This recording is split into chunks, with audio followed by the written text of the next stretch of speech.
کراچی کے علاقے defence phase 5 میں کار میں سوار ملزم کی فائرنگ سے پولیس اہلکار جاں بحق۔ گشت پر مامور اہلکار سے تلخ کلامی پر ملزم نے پستول نکال کر فائرنگ کر دی۔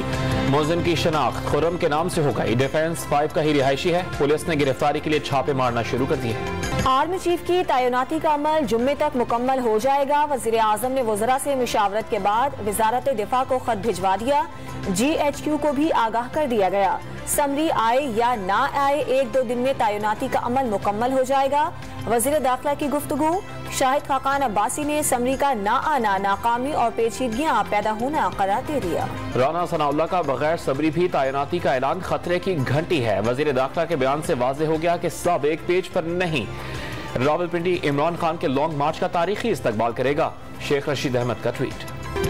توشخانہ ریفرنس میں اسلام آباد کی سیشن عدالت میں عمران خان کے خلاف فوجداری کارروائی کا آغاز۔ ضلعی الیکشن کمشنر نے عدالت سے عمران خان کے خلاف کرپٹ پریکٹسز ٹرائل کی درخواست کی ہے۔ ریفرنس منظور ہونے پر 3 سال قید اور جرمانے کی سزا سنائی جا سکتی ہے۔ پاک انگلینڈ کرکٹ سیریز متاثر ہونے سے بچانے کے لیے راولپنڈی انتظامیہ اور قانون نافذ کرنے والے اداروں نے تحریک انصاف کو دھرنے کا مقام تبدیل کرنے کی تجویز دے دی۔ قائدین نے مشاورت کے لیے وقت مانگ لیا۔ جمعے کی صبح سے مدی روڈ پر خیمہ بستی بس جائے گی۔ ملک کے مختلف حصوں سے آئے لوگ قیام کریں گے۔ عمران خان کے خطاب کے لیے مدی روڈ پر فیض آباد کے قریب اسٹیج لگایا جائے گا۔ اسد عمر نے جمعے کو ملکی تاریخ کا سب سے بڑا اجتماع کرنے کا دعویٰ کر دیا۔ تحریک انصاف نے اسلام آباد میں جلسے کی اجازت سے متعلق اسلام آباد ہائی کورٹ سے درخواست واپس لے لی۔ PTI کے ممکنہ دھرنے کے خلاف تاجروں کی درخواست غیر موثر ہونے پر اسلام آباد ہائی کورٹ نے نمٹا دی۔ کنٹینرز لگانا مسئلے کا حل نہیں، انتظامیہ کوئی جدید طریقہ اپنائے۔ جسٹس عامر فاروق کی ریمارکس۔ شراب کے لائسنس جاری کرنے کے لیے اختیارات کے ناجائز استعمال کا کیس۔ لاہور کی احتساب عدالت نے عثمان بزدار کی عبوری ضمانت میں 5 دسمبر تک توسیع کر دی۔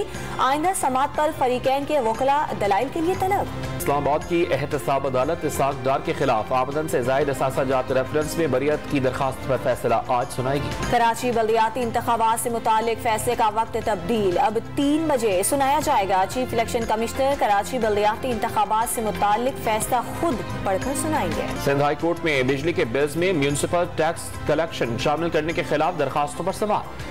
کہیں بھی الیکٹرک بلز میں میونسپل چارجز وصول کیے جانے کی مثال موجود ہے؟ عدالت کا استفسار۔ KMC کو تفصیلی جواب داخل کرانے کی ہدایت کر دی۔ وزیر اعظم شہباز شریف 3 روزہ دورے پر 24 نومبر کو ترکی روانہ ہوں گے۔ ترک قیادت سے ملاقاتیں کریں گے۔ وزیر اعظم پاک ترک تعاون سے تیار بحری جہاز سمندر میں اتارنے کی تقریب میں بھی شرکت کریں گے۔ انڈونیشیا میں خوفناک زلزلے کے باعث تباہی کے مناظر۔ جاوا میں زیادہ تر اموات عمارتیں اور گھر گرنے سے ہوئی۔ زلزلے سے مرنے والوں کی تعداد 162 تک پہنچ گئی۔ 700 افراد زخمی۔ پاک بحریہ کے جہاز PNS تبوک کا قطر کی بندرگاہ کا دورہ۔ پاکستانی سفارتی حکام اور میزبان بحریہ قطر کے اعلیٰ افسران نے استقبال کیا۔ کمانڈنگ آفیسر نے میزبان بحریہ قطر کے اعلیٰ حکام سے فیفا ورلڈ کپ 2022 کی میری ٹائم سیکیورٹی پر تبادلہ خیال کیا۔ فیفا فٹ بال ورلڈ کپ میں انگلینڈ نے ایران کو آؤٹ کلاس کر دیا۔ نیدرلینڈز نے سینیگال کو قابو میں کر لیا۔ امریکہ اور ویلز کے درمیان مقابلہ برابر رہا۔ آج 4 میچز کھیلے جائیں گے۔